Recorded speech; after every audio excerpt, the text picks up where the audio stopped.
고금리 무서워서 집 사고 싶어도 못 산다. 이거 살려고 하는데 금리 이만큼, 너 이자 이만큼 내야 되는데 살래? 이런 거잖아요. 네. 그래서 서울 무순위 청약도 미달이 났다고요? 서울 무순위 청약이 미달이에요? 그럼 이거 그냥 가서 살 수 있어요, 지금? 살 수 있는데 예. 분양가는 높죠. 그거 얼마예요? 분양가가 뭐 얼마라고 하는 건 제가 정확히 기억은 안 네. 나는데 예를 들면서 이런 게 있었구나. 어떤 특정 지역들 같은 경우는 네. 그 지역의 평균 가격 대비 분양가 자체가 높았어요. 예. 그러다 보니까 사람들은 이게 먹을 게 없다 생각이 드니까 안 예. 가는 거고, 그리고 또 대출이 어쨌든 풀린다고 하더라도 어머. 그 금액만큼 받기가 어려우니까 네. 못 가니까 미달 사태가 나는. 그리고 또 위치가 조금 안 좋았던 그런 부분도 있고. 무순위 청약이 미달났다는 거는 정말 희소식이네요. 어딘지 제가 방송 끝나고 저도 알아봐야 될 것 같아요. 그렇구나. 여기 채팅방에 아마 올라올 것 같은데. 그렇죠. 아무래도 많은 분들이 보고 있으니까. 예. 채팅방에 아시는 분들 좀 올려주시면은. 그러니까 지역이 어딘가요? 11억, 12억인데. 럭키님이 우리 동네인데 어이없는 분양가예요. 예. 평당 5천 이상. 그러니까 어딘지 아시는 분들 좀 아니 뭐 어디. 그러니까 수유였나 아마도 그쪽이었었어요. 네. 예. 그래도. 그리고 이제 뭐 요즘에 송파 쪽에 그 리모델링했던 그 네네. 단지 중에서 성지. 성지. 예, 이제 이름은 좀 바뀌었죠. 여기도 지금 네. 분양 경쟁률은 높았는데 네. 지금 막상 다시 이제 계약을 못하는 사람들도 나왔고. 네네네. 근데 이런 것들을 보게 되면은 지금 사람들의 상황은 약간 조금 부담스러워하고 있는 거예요. 아무래도 있네요. 네. 그런 느낌이 있네요. 쿠쿠홀딩스님이 신사임당님 사실 듯 바로 저 어차피 못 삽니다. 조정 지역은. 네네. 구경 가려고요. 아니, 구경 갈 수 있죠, 구경. 그렇죠. 저 구경 가는 거 좋아해요. 투자를 위해서는 구경을 많이 다니셔야죠. 네, 구경 가는 거 다들 좋아하지 않나? 새 아파트 들어왔는데 안 팔렸다 하니까 왜 안 팔렸나 하고 구경 갈 수 있잖아요. 그렇죠. 네, 그래서 저는 그냥 구경 가려고 얘기 드린 거고요. 살 생각은 없습니다. 네, 그런데 이제 이런 금리 오르는 게 집값이 떨어지는 요인이 되나요? 어떻게 보세요? 장기적으로 네. 떨어지는 요인이 되죠. 네네. 그러니까 저는 지난장에 금리가 인상되는 시점을 생각해 보면 2005년인가부터였던 걸로 기억을 해요. 네네네. 근데 2005년, 6년, 7년도는 정말 미친 상승이었잖아요. 그 상승이었는데 분명한 거는 지금과 비슷한 현상이 나타났던 거는 네. 고분양가 지역들은 네. 확실히 힘이 떨어지기 시작했었어요. 고분양가 지역들은 과거에도 금리 네. 인상기에는 힘이 빠지기 시작했다. 네, 그러니까 이미 다주택자들도 그때는 종부세와 네. 그다음에 이제 그때는 이제 투기 지역이라고 표현했었는데 네. 조정 지역들이 지정되면서 투자하기가 되게 애매해진 상황. 네네. 이제 이런 상황에다가 금리까지 올라가고 그러니까 투자하기는 좀 애매하고 실거주자도 너무 많이 집값이 올랐으니까 네. 애매한 상황이 된 상태에서 서울 지역 또는 경기도 지역의 고분양가들을 분양한 것들 같은 경우는 그때는 이제 미분양이 나기 시작했죠. 그래서 네네. 그 당시 건설사들이 마케팅을 어떤 식으로 했냐면 네. 전매가 가능한 지역들은 이거는 고분양가 여부는 숨기고 네. 전매가 가능하다. 전매 가능. 막 그러니까 이렇게 해서 부동산은 몰랐는데 전매 가능이란 말은 되게 많이 들어본 것 같아요. 그러니까 네. 그게 확 와닿거든요.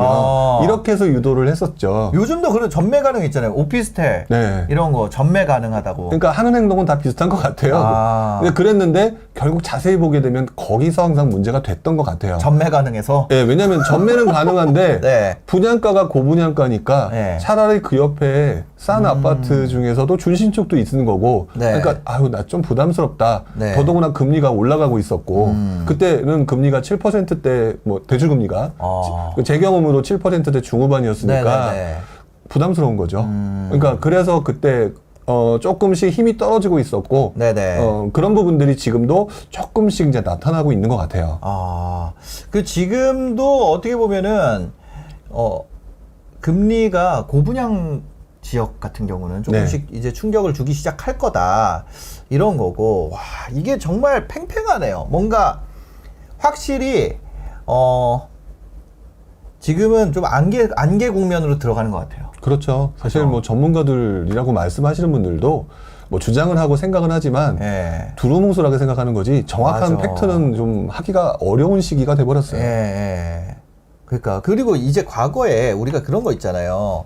그 인구수랑 네. 평당가랑 이렇게 해가지고 네, 맞아요. 여기 이제 지역별로 여기 뭐 올랐네 안 올랐네 이러 하면서 하는 거. 네. 근데 이제 그것도 이제 지역에 안 남았더라고요. 아, 그렇죠. 안 오른 거 쫓아가는 것도 이제 없고 전국으로 봐도 없고 네. 뭐 없어요. 그렇죠. 예, 그런 상황에서 이제 그러다 보니까 사람들이 다 이제 빽빽하니 막혀가지고 보다가 일기 신도시가 지금 이렇게 되는 건데, 그죠?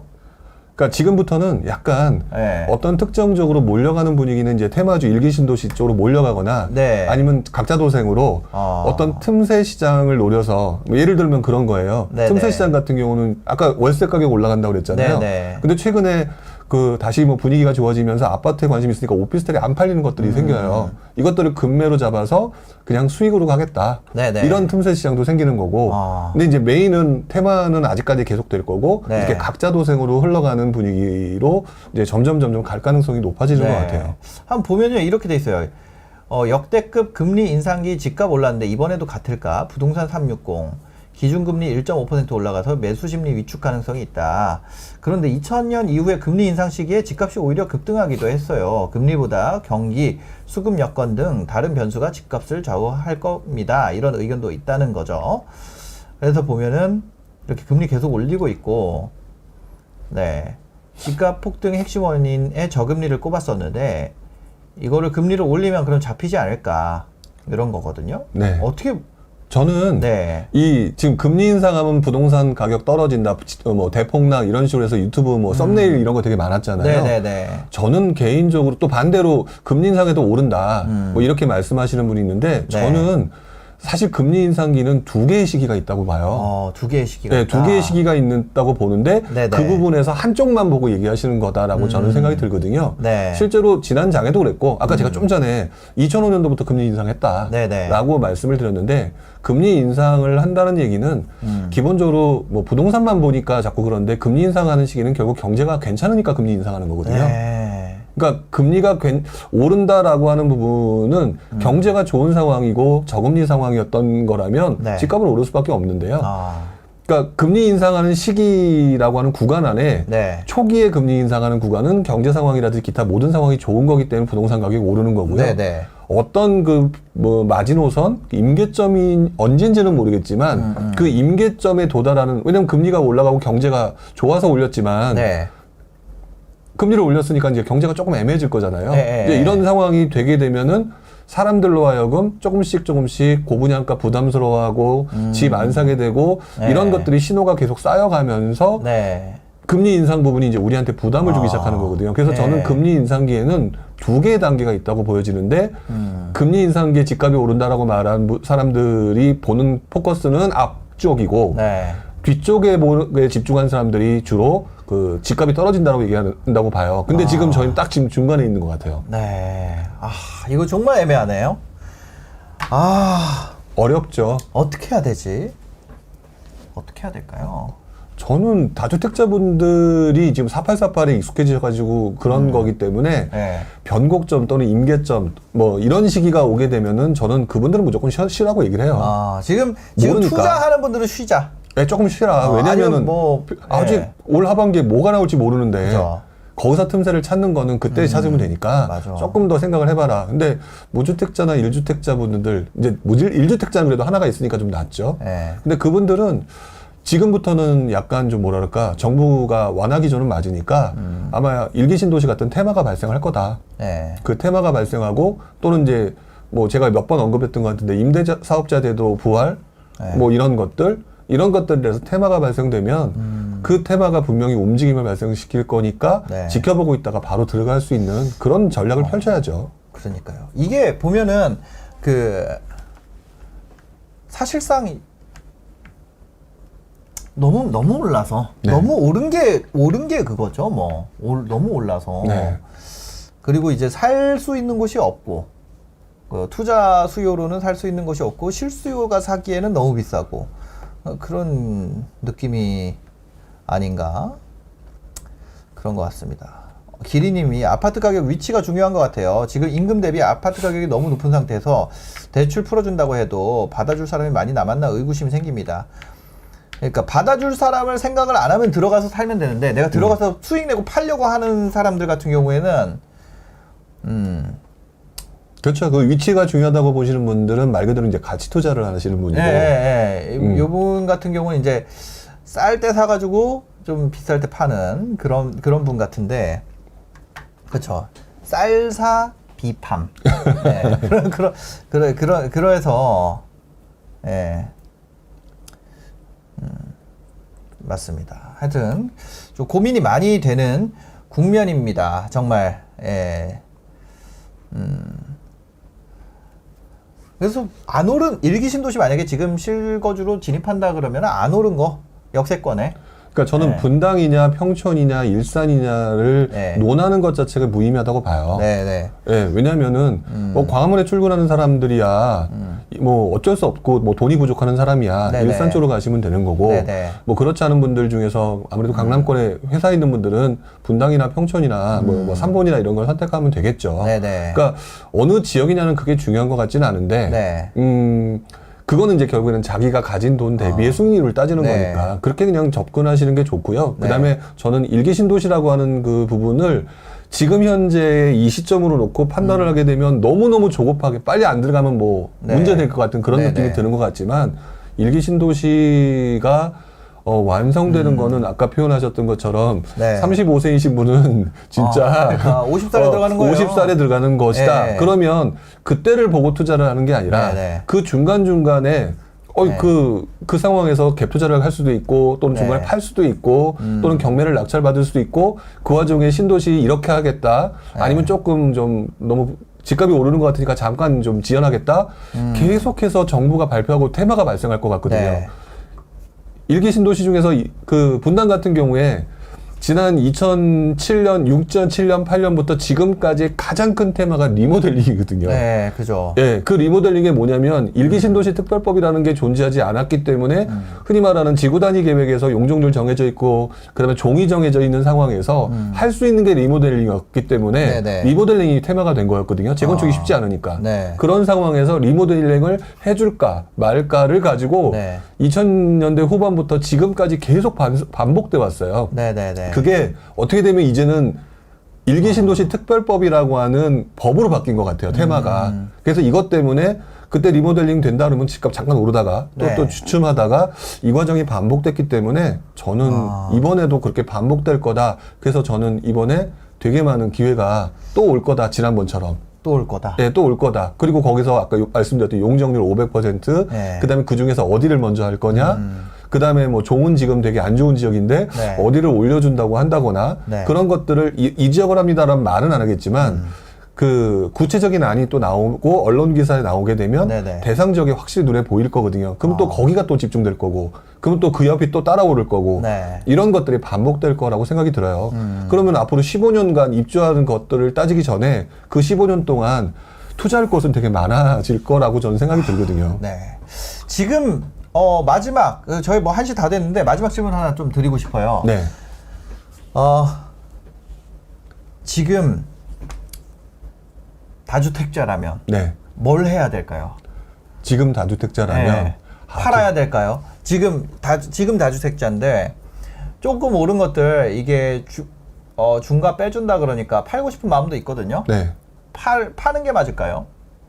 저는 개수에 따라 좀 틀리다고 생각하는데 개수에 따라 다르다. 네, 틀린데 뭐 10개 넘어가면요?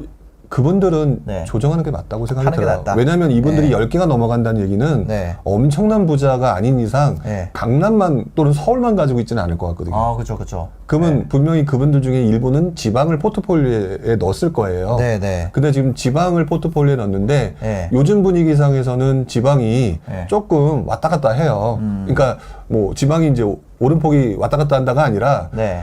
투자를 해도 좋을지 나쁠지에 대해서 네. 이제는 정부 정책에 따라 조금 급변할 수 있는 그런 소지가 있다. 네. 그리고 지금 지방 들어가신 분들 중에 상당수가 입지가 조금 애매하지만 테마를 따라 들어가신 분들이 있을 거거든요. 네, 맞아요. 그런 분들은 그 테마가 사라지게 되면 정부 정책 변화에 따라 사라지게 네. 되면 그 물건이 오히려 사실 A급 물건을 장기 투자해야 되는데 네. C급, D급 물건들을 장기 투자할 수 있는 상황이 되니까 어떻게 보면 지금 좀 포트폴리오 조정을 하시는 게 맞겠죠. 그분들은 저는 파십시오라고 말씀드리고 싶어요. 근데 팔고 살 게 없으면 어떡해요? 그 예를 들면은 저는 뭐 제 얘기는 아닙니다만 네. 팔려고 예를 들어서 그런 사람들이 마음을 먹었다고 해볼게요. 네. 근데 팔고 나서 그 돈을 진입할 게 없는 거예요. 네. 그렇다고 내가 주식 공부를 제가 아니라 누군가 그런 사람의 입장에서 보자면 네. 주식 공부를 그렇게 막 해놓은 것도 아니고 네.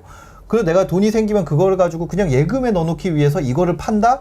이 선택을 하기가 좀 애매한 거죠. 예를 들면. 그렇죠. 그런 경우에도 내가 지금의 그거를 팔아놓고, 그 선택을 한다? 이거를 현금으로 만들어 놓고 그냥 놀린다? 라는 선택을 해야 되는 거잖아요. 그렇죠. 왜냐면 어차피 다주택자이기 때문에 네. 몇 개 정리한다 그래도 다주택자인 거예요. 네, 맞아요. 그럼 그 상태에서는 뭐 어디 진입을 할 수도 없고. 네. 그런 그러면 상황에서는 그냥 아예 안 팔고 기다렸다가 그 임대사업자 나오면 네. 좀 등록을 해보는 거를 기대를 해볼까 이런 생각도 들기도 할 수도 있잖아요. 그래서 저는 네. 올해 안에 팔아라는 말을 하게 되면 네네. 저는 좀 일단 좀 기다려보세요라고 말씀드리고 싶어요. 왜냐면 지금 네네. 말씀하셨던 임대사업자라든지 네. 이런 것들이 대책에 따라서 다주택자들, 왜냐면 7.10 대책 이후에 집 내놨던 사람들이 네네. 나중에 보니까 더 올라가지고 차라리 가지고 있는 게 더 낫네, 이런 경우 경험적으로 있었잖아요. 그런 거 되게 느꼈잖아요. 네, 그러니까 파리 대책 때도 빠질 줄 알았거든요. 네, 그러니까 저는 이번 정책이 급변한다 하더라도 일단 올해까지는 좀 스테이하는 게 좀 맞다고 보여지고 그거에 네네. 따라서 움직이는 게 맞다고 보여지는데 제가 말씀드리는 다주택자 그런 분들 같은 경우는 네네. 나중에 그거는 이제 올라갈 때 얘기고 떨어질 땐 리스크가 크다라고 말씀을 드리는 건데 네네. 머릿속에 지금 아마 4848 하시는 분들 말씀하신 네. 것처럼 샀다 팔면 네. 살 게 없는데 그러면 파는 건 좀 애매하지 않느냐. 그거는 시세 차익형 투자자들이 하는 말이에요. 네네. 오히려 이럴 때일수록 보완해 줄 수 있는 투자는 수익형 투자거든요. 네. 그러면 저는 팔 수 있는 물건이 조금 애매하다라고 하고 또는 견뎌내기가 어렵다라고 하면 그 물건을 파는 거와 동시에 네. 저는 수익형 투자가 지금 그렇게 굉장히 좀 유행하는 시장은 아니거든요. 네네네. 그렇기 때문에 가격대적으로 상대적으로 좀 싸고 수익을 창출할 수 있는 그런 투자처가 있기 때문에 네. 포트폴리오를 조금 나누실 필요도 있다고 생각해요. 네네. 시세 차익형 투자와 수익형 투자. 그러면 계속 편안하게 월세가 들어오게 되는 상황을 만드는 투자. 그래서 저는 시세 차익형 투자로 처음에 시작해가지고 지금 상승장 후반이라고 한다면 네네. 무조건 상승장 후반부에도 기존에 있던 시세 차익형 투자를 계속 4848 하는 쪽으로 접근하는 거는 아니고 조금 바꾸시는 것도 조금 유리하지 않을까? 그러니까요. 네, 그렇게 생각을 합니다. 네, 다주택자분들 같은 경우는 좀 참고해 보시면은 좋은 이야기가 아니었을까 하는 생각이 듭니다. 차라리 전세를 올려받는 건 어때요? 지금 전세 매물이 아니 전세 매물이 줄고 있다고 하는데 네. 사실 신규 계약 같은 경우는 이제 그런 거잖아요. 그리고 이게 오른 폭이 크면은 사실상 양도세 중과를 배제해 주는 거지 양도세에 대해서 뭐 그거는 양도세 자체는 그래도 거의 나오죠. 일반 과세로. 나올 수밖에 네. 없잖아요. 네. 이제 그런 걸로 하면은 뭐 전세 매물도 줄고 있다고 하니까 차라리 전세를 올려받는 게 어떤가? 네, 전세. 네. 저 개인적으로도 네. 그래서 안 팔고 전세를 올리는 물건도 있어요. 아, 그래요? 네. 아. 그러니까 그게 개인적인 네네네. 상황에 따라 틀리긴 하는데 네네. 저 같은 경우도 전세 가격, 예전 전세 가격과 이번 전세 가격 자체의 차이가 되게 커요. 네네. 그러면 그분들한테는 이게 훨씬 더 유리하죠. 그러니까 그 상황에 그죠. 따라서 결정 지으셔야 되는데 네. 특히나 이제 서울 같은 경우는 요즘 보면 확실히 전세 매물이 확실히 줄어드는 건 네. 사실인 것 같아요. 네. 그러니까 그쪽은 조금 말씀하신 것들을 고려해 보시는 것도 네. 되게 좋은 방법인 것 같아요. 알겠습니다. 투자하시는 분들 입장에서는 조금 도움이 되는 내용이 아니었을까 하는 생각이 듭니다. 예, 오늘 또 이렇게 부룡님이랑 이야기를 많이 했었는데 아기천사님 전세 많이 올려받지 못한다는 거는 어떤 게 묶여 있으신가 어떨까요? 네, 모르겠네요. 그러니까 상대적으로 지금 전세 매물이 없으니까 저는 그런 것 같아요. 어떤 투자를 할 때 내가 갑인 입장에서 하는 게 좋지 을인 입장에서 하는 거는 좀 안 좋은 것 같아요. 네, 그렇죠. 지금 전세 시장에서는 내가 갑인 거잖아요. 네. 매물이 줄었으니까. 근데 만약에 매매 시장으로 가면 매물이 늘었고 다주택자분들이 지금 엑소더스입니다. 엑소더스. 다 지금 5월 말 전까지 하려고 그러고 그 다음에 또 있겠죠. 내년을 잔금으로 하는 그런 걸로 있을 거고, 또 그 개개권도 이번에 끝났잖아요. 네. 개개권이 한번 끝났기 때문에 한번 뭐라 해야 될까요? 전세가 인상이 좀 있지 않을까. 그러니까 내가 안 팔리는데 괜히 세금 조금 아껴보려고 금매로 냈다가 좀 그쵸? 네. 오히려 손해를 보고 나중에 후회하는 상황이 될 수도 있다. 저는 그렇게 생각이 되거든요. 그래서 뭐 다주택자분들 같은 경우 어차피 살 수가 없기 때문에 다 팔 거 아니면 다 팔고 진짜 내가 1주택자로 환골탈퇴해가지고 처분 조건부로 들어가고 이거 아니면 그죠? 저는 그 방법도 별로 좋은 것 같지는 않아요. 그쵸. 네. 그쵸. 다주택자가 돼보신 분들은 네. 다주택자가 유리하다는 몇 가지 경험이 있으시기 때문에, 네. 그러니까 제가 말씀드리는 다주택자의 가장 큰 문제점은 네. 너무 많이 늘렸다가 리스크를 감수하는 그 문제를 말씀드린 거기 때문에 네. 다주택자로 한번 가신 분들은 대부분 다주택자로 가시게 되는 것 같아요. 네. 그것들을 지금 다른 분들, 경험 없던 분들, 무주택자나 일주택자 분들은 한 번쯤 왜 그랬을까라고 하는 부분 생각해 보시는 것도 좋을 것 같아요.